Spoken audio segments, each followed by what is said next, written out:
Muraho, ndabasuhuje mbahaye ikaze, nishimiye kongera kubana namwe muri uru ruhererekane rw'ibyigisho tugiye kujya twigana bivuga ku mibereho ya nyuma y'ubuzima bwa Yesu. Ni Gilbert ubahaye ikaze. Imana ibahe umugisha aho muherereye hose kandi mbashimiye ko mukomeza kudukurikirana umunsi ku wundi. Nk'uko rero mwadukurikiranye ubushize, icyigisho giheruka cyari ikiganiro twagiranye tuvuga ku mibereho ya Yuda, uko yagambaniye Yesu ndetse n'ubuzima bwe bwa nyuma, uko Yuda yaje gupfa urupfu rubi yiyahuye, ndetse abari bajyanye Yesu kumubamba bakaza kubona intumbi ya Yuda maze bakamushyingura. Ni icyigisho rero twasaga nk'aho twashyizemo hagati kubera ko twari twasoje icyigisho cya mbere cy'Getsemani, Yuda azanye n'igitero cyo gufata Yesu. Niyo mpamvu twahise dushyiramo ibijyanye n'ubuzima bwa Yuda n'imibereho ye mu ntumwa kugira ngo hatabaho gucikiriza. Uyu munsi rero tugiye kuganira nanone ku cyigisho kivuga uburyo bafashe Yesu bakamujyana mu rukiko. Icyigisho kivuga ngo imbere ya Ana no mu rukiko kwa Kayafa. Reka rero aho uri uce bugufi tubanze dusenge. Mana yacu turagushimye, izina ryawe rihabwe icyubahiro. Ubwo twatangira uruhererekane rutubwira iby'imibereho ya nyuma ya Yesu, ubwo twiga iby'urugendo rwo kuducungura, turagusabye Mana yacu kugira ngo utubabarire ibyaha byacu, kandi ubwo Yesu ari hafi kugaruka uzaduhe kubana nawe mu bwami bwawe, ari jyewe n'abankurikiye, tubisenze mu izina rya Yesu, amen. Iyo usomye muri Matayo igice cya 26 ugahera ku murongo wa 57, uhabona ibijyanye n'uko bafashe Yesu bakamutwara mu rukiko. Kandi n'usomye muri Mariko nabwo igice cyaho cya 14 ugahera ku murongo wa 53, ugasoma no muri Luka igice cya 22, aho hose uhabona iby'urwo rugendo rwa Yesu muri urwo rukiko. Ariko nk'uko nababwiye, dukoresha iki gitabo cyitwa Uwifuzwa ibihe byose, murakibona, nicyo dukoresha twiga ibi byigisho. Ndakurarikira kugira ngo iki gitabo ni cyiza cyane, uzagishake, ntabwo gihenze. Imbere mu rukiko kwa Kayafa ndetse no kwa Ana. Iri zina Ana, ahari aya masomo yo muri Matayo no muri Mariko ntabwo garuka kuri iri zina. Ariko se iri zina ryitwa Ana kubera iki? Uyu Ana rero yari umutambyi mukuru mu bwoko bw'Abayuda. Rero iki gihe bafata Yesu ntabwo yari akiri umutambyi mukuru, ariko yari umukuru w'umuryango. Mu yandi magambo, yari akuriye umuryango w'abatambyi. Rero yari yarashaje, ntabwo aragikoreye inshingano. Aba bafashe Yesu bamushyiriye Ana kubera iyihe mpamvu? Kubera ko Ana bari bamuziho ibijyanye n'ubuhanga, ndetse bari bamuziho n'uburyarya, ku buryo ari bubafashe guhimba ibirego baza gukoresha barega Yesu. Uyu Kayafa yari umutambyi mukuru, ariko yari mushya muri iyi nshingano. Niyo mpamvu batahereye kwa Kayafa, ahubwo bahereye kwa Ana nk'umutambyi w'inararibonye, umuntu mukuru, kugira ngo abafashe gufomeretinga neza ibirego baraza kurega Yesu. Uyu Kayafa nubwo ari we ugaragara muri Bibiliya, ariko n'uyu Ana afite icyo avuze kandi gikomeye mu rugendo rwa Yesu rwo gucungura umuntu. Hari impamvu nyamukuru ibi byose byabaye. Mwibuke ko byabaye muri cya cyumweru Yesu yasangiye n'abigishwa be ibya Pasika. Icyo bagombaga gukora rero cyose bagombaga kugikora mbere y'uko umunsi wa Pasika nyirizina ugera.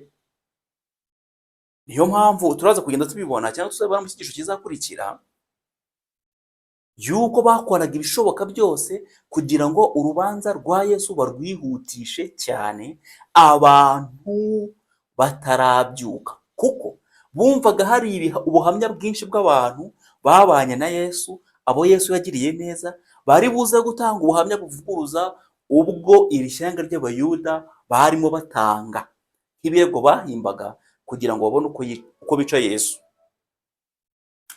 Munyemerere rero, ubwo nababwiraga iby'abo bantu babiri, uwo Ana ndetse n'uwo Kayafa wari umutambyi. Tugiye rero gutangira gusoma iki gitabo, mwumve neza ibyabaye kuri Kristo ubwo yari mu minsi ye ya nyuma, atangira urugendo rwa nyuma rwo gucungura mwene muntu, jyewe nawe. Reka mbasomere amagambo nababwiraga. Bifuzaga ko Hana abafasha akoresheje amayeri, uburyarya n'ubwenge yari afite, kugira ngo uko byamera kose Kristo atsindwe n'urubanza. Urukiko rukuru rw'Abayuda ntirwashoboraga guhanisha igihano cy'urupfu.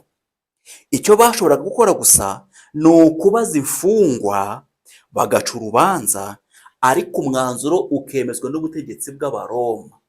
Muribuka ko, cyangwa hanyuma reka mbibabwire, mu gihe cya Yesu Abaroma bari barigaruriye Abisirayeli cyangwa se Abayuda, bari bari munsi y'ubutware bwabo. Byari ngombwa rero ko bashakira Kristo ibirego Abaroma bazabona ko bikwiriye kumwicisha koko, ndetse bagombaga gushaka ikirego no mu maso y'Abayuda gikwiriye kumwicisha. Nyamara hari bamwe mu batambyi n'abakuru banyuzwe n'inyigisho za Kristo, ariko bagatinya kumwemera kugira ngo badacibwa mu idini ry'Abayuda.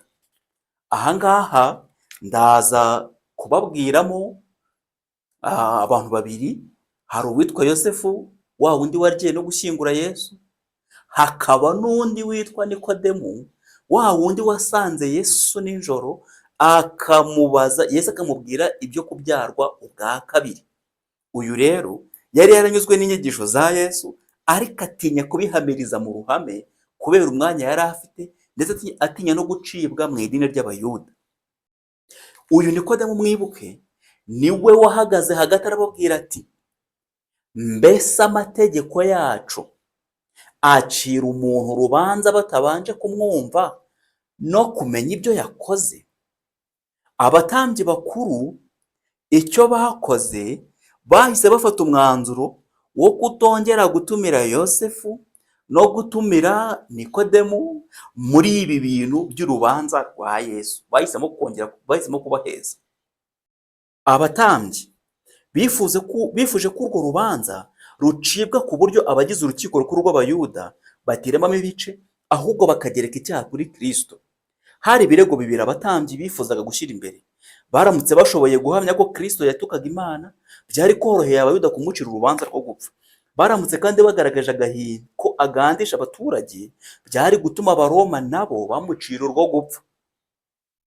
Icyo kirego cya kabiri Ana yagerageje kukizana mu rubanza. Yabajije Yesu ibyerekeye abigishwa be hamwe n'inyigisho ze, yiringiye ko Yesu ari bumuhe igisubizo cyatuma abona ibyo ahera amushinja. Yamubajije yifuza ko yamuha igisubizo kigaragaza neza ko ashaka abayoboke rwihishwa, agamije gushyiraho ubwami bwe.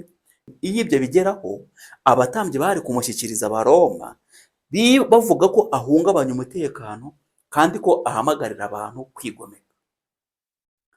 Kristo rero yarondoraga imigambi y'abatambyi nk'usoma igitabo kibumbuwe.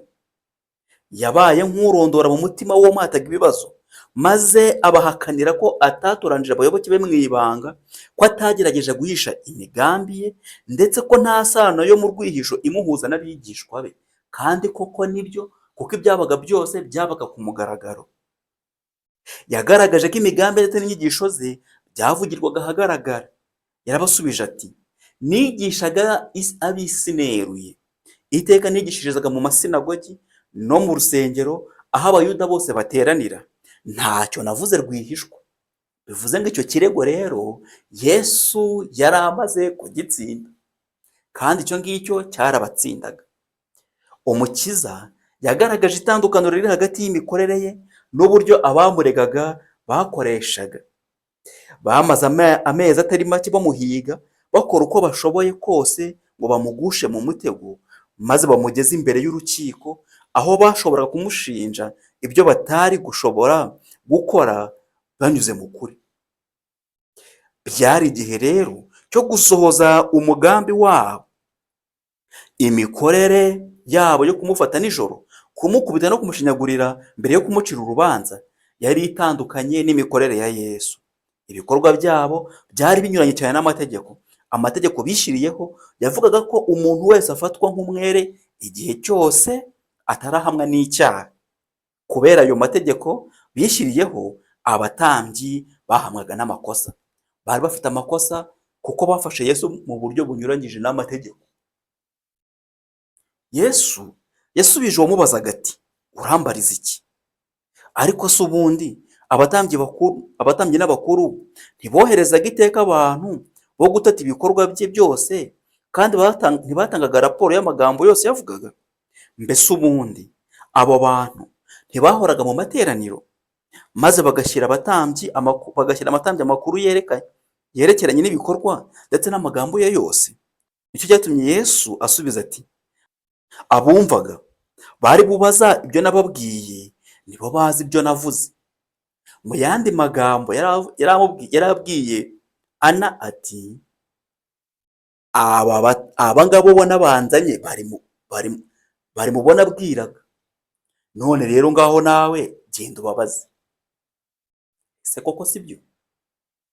Ana yaratuje kubera umwanzuro w'icyo gisubizo. Yatinye ko Kristo yagira icyo avuga mu mikorere ye. Yifuzaga ko itamenyekana, maze ntiyongera kugira icyo abaza Yesu muri ako kanya. Umwe mu basirikare wuzuwe n'uburakari abonye ko shebuja Ana abuze icyo amubaza, akubita Yesu urushyi agira ati, uko niko usubiza umutambyi mukuru?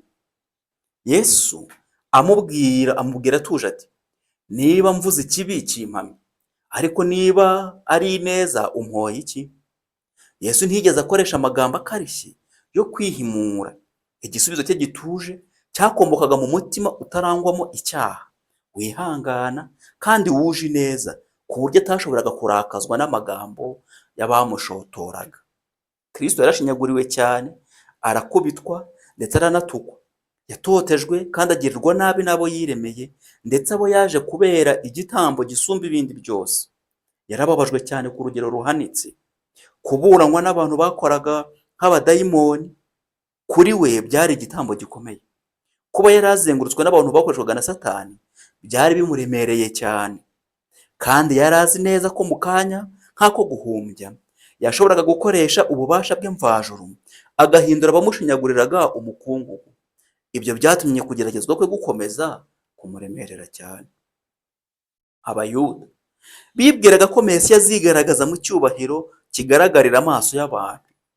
Biyumvishaga ko Mesiya akwiriye gukoresha imbaraga zidasanzwe, maze mu kanya gato agahindura intekerezo z'abantu, akabahatira kwemera icyubahiro cy'indengakamere. Bibwiraga ko azihesha icyubahiro cye hano ku isi, maze bikafasha kugera ku cyo bifuzaga. Igihe rero Kristo yashinyagurirwaga ndetse agasuzugurwa, yatekereje kuba yagaragaza kamere ye y'ubumana. Yashoboraga gukoresha ijambo rimwe cyangwa se akabahanga amaso, maze bagahita bemera kandi bahamya ko ari umwami w'abami, umutware usumba abatware ndetse n'abatambyi. Ariko yari inshingano ye ikomeye gukomeza umwanya yihitiyemo wo kuba mu mubiri wa kimuntu. Mwibuke ko iby'aba bantu bari biteze ari nabyo na Yuda yari yiteze. Yumvaga Yesu badashobora kumufata ngo bamushinyagurire, ngo bamukubite, nibarangiza ngo banamushinyagurire bamukubite inkoni, nibarangiza banamubamba. Yuda ajya kumugambanira yumvaga bidashoboka, ariko yagiye kubona abantu ibyo yatekerezaga bihabanye n'ibibaye. N'aba rero niko byari bimeze, ariko Yesu yagombaga gufata inshingano, yagombaga gukomeza gufata icyemezo yari yarafashe cyo kuba mu mubiri wa kimuntu, kugira ngo abashe gucungura jyewe nawe. Mu ijuru rero byari bimeze biti. Abamarayika bo mu ijuru bitegereje buri gikorwa cyose cyari kigamije kugirira nabi umutware wabo bakunda. Bifuzaga cyane gutabara Kristo. Iyo babitegetswe n'Imana, abamarayika bagira ubushobozi butagereranywa. Igihe kimwe ubwo bubahirizaga itegeko rya Kristo, batikije ingabo z'Abasiriya, maze mu ijoro rimwe bica abantu 185.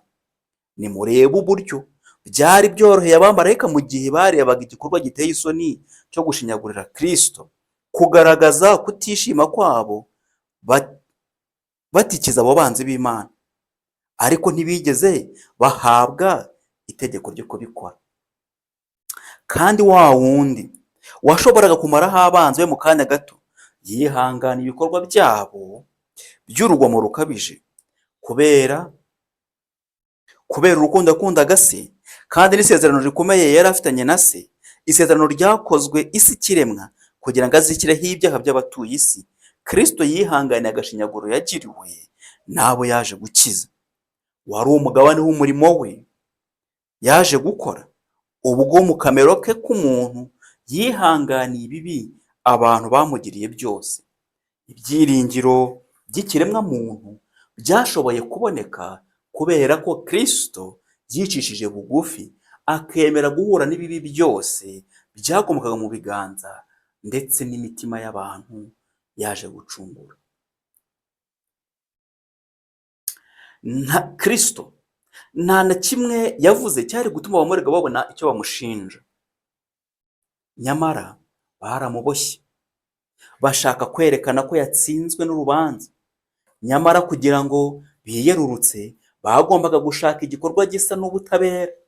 Byari ngombwa ko bagaragaza ko baciye urubanza mu buryo bugenwa n'amategeko. Niyo mpamvu ubutegetsi bwagerageje kwihutisha iki gikorwa. Bari bazi ko abantu benshi bemeraga Yesu, maze batinya ko inkuru nimara gukwira hose bazagerageza kuza kumuvana mu maboko yabo, kandi babonaga ko baramutse batagize vuba ngo bace urwo rubanza ndetse ngo banamubambe, byashoboraga kuzigizwa imbereho ikindi cyumweru kubera iminsi mikuru ya Pasika. Ibi rero byari gutuma imigambi yabo idindira ngo babone uko bacira Yesu urubanza rwo gupfa. Bifashishije cyane urusaku rw'igitero cyari gishagaye Yesu, kandi icyo gitero cyari kigizwe ahanini n'agatsiko k'abatuye Yerusalemu. Reka mbasomere amagambo avuga ngo, iyo haza kubaho gukererwaho ikindi cyumweru kimwe, ubushyuhe bwari kugabanuka mu bantu, kandi bari gushobora gufata ikindi cyemezo gishya. Abantu benshi bari gutangira kujya ku ruhande rwa Yesu, abenshi bari kuzana ubuhamya bumugira umwere, ndetse abenshi bari kuzashyira ahagaragara ibikorwa bye by'agatangaza. Ibi byose byari kuzatuma abantu bivumburira abagize urukiko rukuru rw'Abayuda, bari kugeraho bakanenga imikorere y'ubutabera bwabo, hanyuma amaherezo Yesu akarekurwa maze agakomeza gusingizwa na bose. Ibi nibyo byatumye abatambyi n'abakuru baharanira ko Yesu atsindwa n'urubanza maze agashyirwa mu maboko y'Abaroma mbere y'uko umugambi wabo umenyekana. Nagira ngo mbabwire ko kandi iyo biza kubaho bikagenda bityo, icyo ubuhanuzi bwavuze guhera kuri ubuhanuzi bwa Daniyeli cyari kuba gikomwe mu nkokora, kuko ubuhanuzi bwavugaga yuko igihe kizagera Mesiya agakurwaho. Iyo rero byigizwe imbere, imyaka n'ibihe by'ubuhanuzi byari kuba bikomwe mu nkokora. Niyo mpamvu uko byagomba kugenda kose byagombaga gukorwa mbere y'icyo gihe, kandi kuko yari iminsi mikuru ya Pasika, kandi Pasika Yesu yari ayisangiye n'abigishwa be. Mwibuka ko bari bamanyaguriye umutsima hamwe, basangiye divayi, akanababwira kujya bibuka bakora ifunguro ryera bamwibuka. Ariko umwana w'intama ntawe wari uhari, kuko Yesu yari ahari nk'umwana w'intama, kandi nawe yagombaga gutambwa muri icyo gihe cya Pasika nyine, kugira ngo Pasika yabo izabe yuzuye. Pasika yabo nubwo bayikoraga bashushanya gucungurwa kwabo bavanwa muri Egiputa, Pasika nicyo yashushanyaga, ariko iyi Pasika yabo noneho yari kuba yuzuye neza, kuko Yesu yari ahari nk'umwana w'intama, kandi yari yujuje ibisabwa byose, kuko ntabwo yari afite inenge. Niyo mpamvu rero Yesu yagombaga kwicwa kuba umwana w'intama, maze Pasika bakayikora umwana w'intama baramwishe ari we Yesu Kristo, ibindi byose bigasigara ari umuhango. Niyo mpamvu amaze gupfa, umwenda ukingiriza ahera cyane wahise utabukamo kabiri. Bivuze iki? Umurimo w'ubutambyi bakoraga wari utaye agaciro uwo munsi, kuko uw'ibitambo byashushanyaga ari we Yesu Kristo yari amaze kuboneka, kandi yari amaze gutambwa rimwe gusa kugira ngo igitambo cye kibe gihagije mu gukuraho ibyaha ku wizera. Nari ntinzeho aho gato kugira ngo iki kibanza cyumvikane. Ariko nubwo byari bimeze bityo, mbere ya byose bagombaga kubanza gushaka ibirego, bari bataragira icyo babona. Anategetse ko Yesu bamujyana kwa Kayafa. Kayafa yari uwo mu basadukayo, kandi abenshi muri bo bari abanzi bakomeye ba Yesu. Abo basadukayo rero, wenda bavuzeho gato, hari ibintu batemeraga ubundi. Abasadukayo n'abafarisayo bahoraga bameze nk'aho bahanganye. Aba basadukayo rero ubundi bo ntabwo bemeraga iby'umuzuko, ntabwo bemeraga iby'ubuzima bw'ahazaza. Hari ibintu byinshi batemeraga, ari nabyo byaje kurakaza Kayafa igihe Yesu yamubwiraga yuko ari umwana w'Imana. Turaza kubigeraho. Kayafa wari ufite imyitwarire idahamye, nawe yari afite umutima utagira impuhwe kandi arangwa no guhubuka nka Ana. Bizeraga ko azakora ibishoboka byose kugira ngo agirire nabi Yesu. Byari bigeze mu gicuku kandi hijimye cyane, maze abagize igitero batwaye imuri hamwe n'amatara bashorera imfungwa yabo, bakomeza kugenda berekeza mu rugo rw'umutambyi mukuru. Icyo gihe abagize urukiko rukuru barateranye, maze Kayafa na Ana bongera guhata ibibazo Yesu, ariko ntibagira icyo bageraho. Abagize urukiko ubwo bari bamaze guteranira mu cyumba cyo guca imanza, Kayafa yicaye imbere ku ntebe y'umucamanza mukuru. Iburyo bwe n'ibumoso hari hicaye abandi bacamanza, cyane cyane abashishikajwe n'urwo rubanza. Abasirikare b'Abaroma bari bahagaze iruhande rw'intebe y'icyubahiro Kayafa yari yicayeho. Nk'umuntu mukuru yagombaga kuba ari inzu. Ahaciye bugufi ubwo n'imbere y'iyo ntebe niho Yesu yari ahagaze. Abateraniye aho bose niwe bari bahanze amaso. Yesu wenyine niwe wari utuje kandi acecetse. Ahari hamuzengurutse hose habonekaga nk'ahagengwa n'umwuka w'Imana. Kayafa yafataga Yesu nk'umwanzi we. Umutambyi mukuru yari yaratewe ishyari cyane no kubona abantu bafite inyota yo kumva Umukiza, ndetse bigaragara ko biteguye kwemera inyigisho ze. Icyo cyari ikintu cya mbere cyababazaga Kayafa, akumva Yesu n'umwanzi we ruharwa.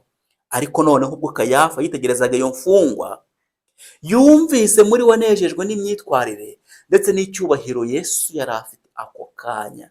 Kayafa byamukoze ku mutima, abona ukuntu Yesu ameze, abona n'icyubahiro afite, bimukora ku mutima. Ariko reka wumve uko byagenze. Yumvise yemejwe ko uwo muntu ari uwo mu muryango w'Imana. Ibyo Kayafa yarabyumvise, byamugezeho. Ariko sereka wumva uko byagenze. Ariko hashize akanya yakeresheje icyo gitekerezo cyari muri we. Muri ako kanya ijwi rye ryo gushinyagura ndetse ryuzuye ubwirasi ryarumvikanye ubwo yabwiraga Yesu gukora bimwe mu bitangaza bye aho imbere yabo. Nyamara ayo magambo yageraga kuri Yesu agasa naho atayumvise rwose. Bivuze ngo Kayafa yakeresheje ijwi ry'Imana ryari muri we, ryamubwiraga ngo uwo muntu ntugire icyo umutwara. Tuzareba amagambo asa n'aya ngaya yabaye ku witwa Pilato. Abateraniye aho bagereranyije imyitwarire yuzuye ubuhubutsi ndetse n'uburyarya ya Ana na Kayafa n'imyitwarire ya Yesu irangwa n'ituze ndetse n'icyubahiro cyinshi. Yemwe no mu bicaye aho bari bafitiye urwango Yesu, batangiye kwibaza bati, mbese uyu muntu ugaragaza gukoreshwa n'Imana koko azacirwa urubanza rwo kwicwa nk'aho ari ruharwa? Mu yandi magambo, muri icyo cyumba abari aho nabo batangiye kumurikirwa, intekerezo zabo ziramurikirwa, babona yuko umuntu bagiye gucira urubanza ubwe ari umwere. Ariko se byatanze iki? Kayafa abonye uburyo intekerezo z'abantu zendaga kubagamira ku ruhande rwa Yesu, yagerageje kwihutisha urwo rubanza. Ariko abanzi ba Yesu basaga n'abashobewe, bifuza kumucira urubanza rwo gupfa, nyamara ntibabonaga uburyo bikwiriye gukorwa. Abagize urukiko rukuru biciyemo ibice bibiri, bamwe ku ruhande rw'abafarisayo, abandi ku ruhande rw'abasadukayo. bagize kutumvikana gukabije, ndetse hari n'ingingo zimwe batinye kujyaho impaka kuko batinyaga kugira intonganya zihambaye. Bivuze iki? Abasadukayo n'abafarisayo bagombaga kwihuza bona nubwo batumvikanaga kugira ngo babone ibinyoma bashinja Yesu. Bibaho ko abantu babiri batumvikana ariko rimwe bakihuza kugira ngo bakurwanye. Birashoboka ko bizanabaho. Reka ngarukiriza aho, ibyigisho tuzabyigana mu bihe biri imbere. Abantu babiri badasanzwe bacana uwaka, ntabwo kandi bafite ibyo batari kumvikanaho, ariko kuba ko bafite umuntu bashaka kwikiza, bagomba kumvikana kugira ngo bamwikize. Yesu iyo aza kuvuga amagambo make, yashoboraga gukongeza kutumvikana kwari hagati yabo, maze bakibagirwa uburakari bari bamufitiye. Kayafa ibyo yarabibonye, maze yanga kurema amacakubiri. Hari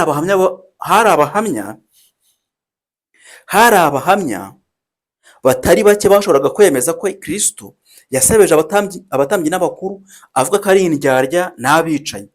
Ariko nticyari igihe cyiza cyo kuzana icyo kirego. Abasadukayo ntibajyaga imbizi n'abafarisayo, nabo bari barakoresheje amagambo ameze atyo. Ubuhamya rero nk'ubwo ntacyo bwari kuba bubwiye Abaroma, kuko nabo bari bamaze kurambirwa imyifatire y'abafarisayo. Hari ubuhamya buhagije ko Yesu yirengagije imihango ya Kiyuda, ndetse ko yakerenseje ibikorwa bigendanye n'imihango yabo. Ubwo buhamya rero nabwo ntacyo bwari kuba bubwiye Abaroma.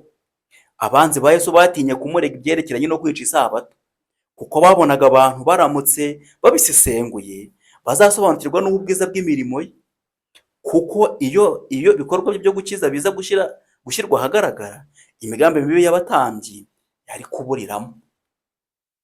Abahamya b'ibinyoma baraguriwe kugira ngo bashinje Yesu ko yateye abantu kwigomeka, ndetse ko yashakaga kwimika ubwami bwe. Ariko nabwo ubuhamya bwabo ntibwari busobanutse kandi bwari buhabanye. Uwari kubyitondera yari kubona ko ibirego byabo ari ibihimbano.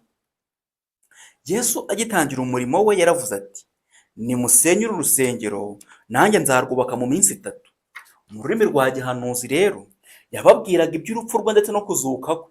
Urusengero yavugaga ni umurimo we, nk'uko tubisoma muri Yohana 2:19 kugeza 21. Nyamara amagambo ya Yesu, Abayuda bibwiye ko ashaka kuvuga urusengero rwari Yerusalemu. Mu byo Kristo yari yaravuze byose, iki nicyo babonye cyo kumushinja. Mu gukoresha aya magambo barayagoretse, byabateye ibyiringiro byo guhamya Yesu icyaha. Abaroma bari baratangiye kongera kubaka urusengero no kurutaka, kandi ibi byabateraga ishema, ku buryo uwari kurusebya wese batari kumwihanganira. Iki rero ni cyo Abaroma, Abayuda, Abafarisayo ndetse n'Abasadukayo bahuriragaho, kuko bose bubahaga cyane urusengero. Kuri iki kirego bashatse abatangabuhamya babiri, kandi ubuhamya bwabo ntibwavuguruzanyaga nk'uko bwatanzwe mbere bwari bumeze. Umwe muri bo wari warahawe ruswa ngo ashinje Yesu yaravuze ati, uyu yigeze kuvuga ngo yabasha gusenya urusengero rw'Imana akagubaka mu minsi 3.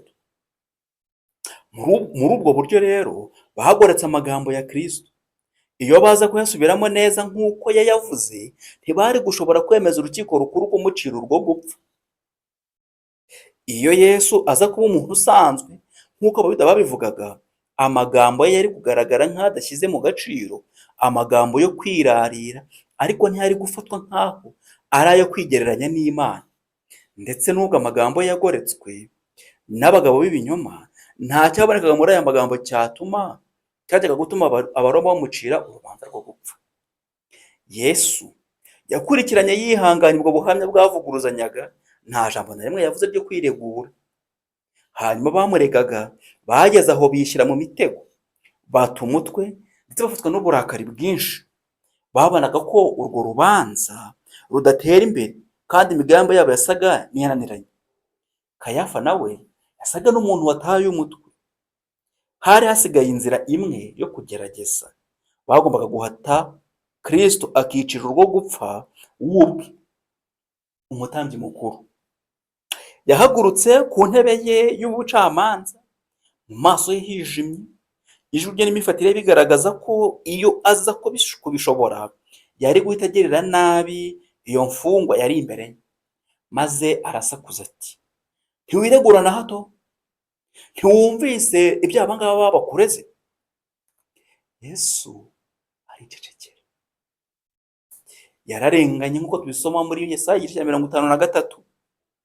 Yararenganye ariko yicisha bugufi, ntiyabumbura akanwa ke, amera nk'umwana w'intama bajyana kubaga, cyangwa nk'uko intama icecekera imbere y'abayikemura, niko atabumbuye akanwa ke.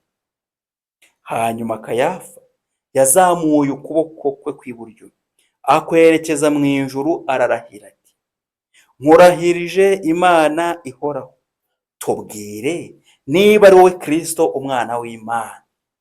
Aya magambo Kayafa yari yarayumvise, noneho yashakaga igisubizo kivuye muri Yesu cyo kwigereranya n'Imana ngo babone uko bamurega, kandi na Kristo ntaho yari guhera kwepa iki kibazo, nta nubwo yari kubura kugisubiza, ahubwo agomba kugisubiza mu buryo bwumvikana neza. Yesu rero ntiyashoboraga guceceka abajijwe icyo kibazo. Hari igihe cyo guceceka n'igihe cyo kuvuga. Yari atarigera avuga kugeza ubwo yabajijwe imbonankubone. Yari azi neza ko gusubiza muri ako kanya byajyaga gutuma yicwa, ariko nyamara iyo ndahiro yari ikozwe n'umuyobozi usumba abandi b'iryo shyanga, kandi yari ayikoze mu izina ry'isumba byose.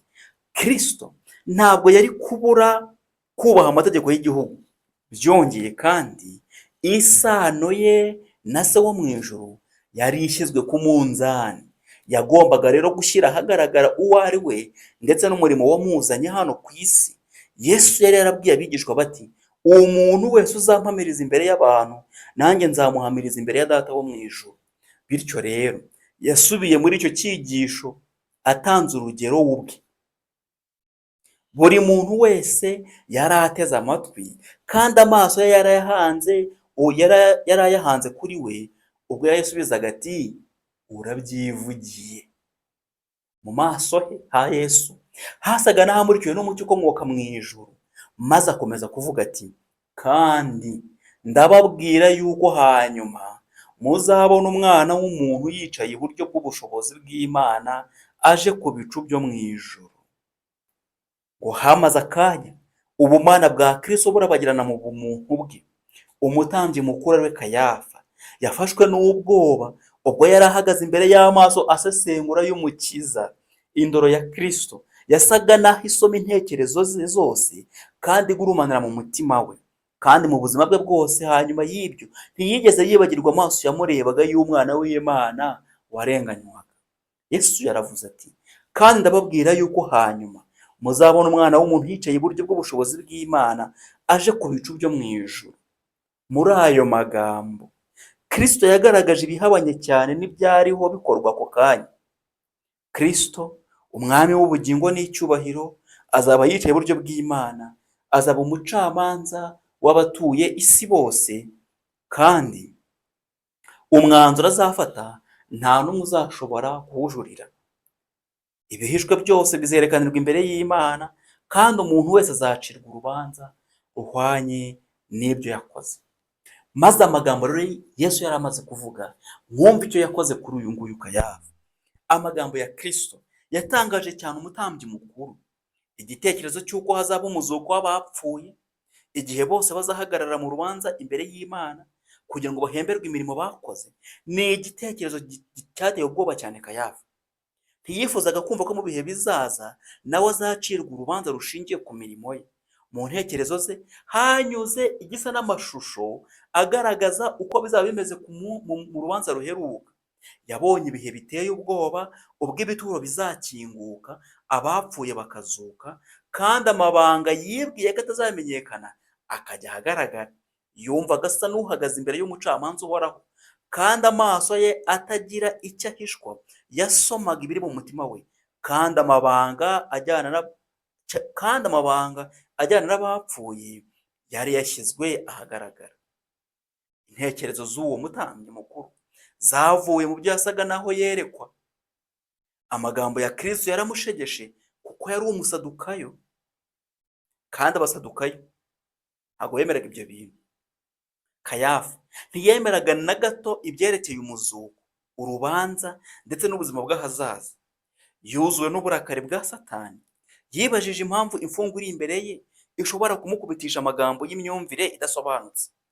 Yashishimuye imyenda ye kugira ngo agaragarize abantu uburakari, maze asaba ko batakomeza urubanza, ko ahubwo bakwiriye kubamba Yesu kuko yegereranyije. Yaravuze ati, turacyashakira iki abandi bagabo? Dusoreza aha ngaha, tuzakomeza n'iki cyigisho kuko ni kirekire. Ubutaha tuzahera hano tureba icyakurikiyeho. Mbese Yesu amaze kuvuga ayo magambo, ni iki cyakurikiyeho? Ariko abasoma bazi ko Kayafa yahise ashishimura imyenda ye y'ubutambyi. Icyo cyari ikizira. Kayafa umujinya waramurenze, ati turashakira icyo abandi bagabo, ko noneho abyivugiye, maze umujinya uramurenga ashishimura ikanzu ye y'ubutambyi. Ibyo bintu ku mutambyi ntibyari byemewe. Ibyo ubwabyo yari yiciriye urwo gupfa. Mu mategeko niko byari bimeze. Ariko itegeko bari bararigoretse, tuzareba uburyo bari bararigoretse byaheshaga Kayafa uburenganzira bwo gushishimura imyenda ye. Ariko nk'umutambyi mukuru, gushishimura umwenda kwabaga ari ukuvuga ngo nanjye ubwanjye niciriye urwo gupfa, nkwiye gupfa. Kandi koko muri ako kanya niko byari bimeze. Ndakurarikira kuzabana nanjye mu cyigisho gikurikiyeho. Ntabwo ari igishyashya, ahubwo tuzakomereza hano turebe icyakurikiyeho, ubwo Kayafa yari amaze kuvuga ngo none turacyashakira iki abandi bagabo. Uzakomeze kubana natwe, nkomeje kukwifuriza ibihe byiza. Imana iguha umugisha. Naho ubutaha.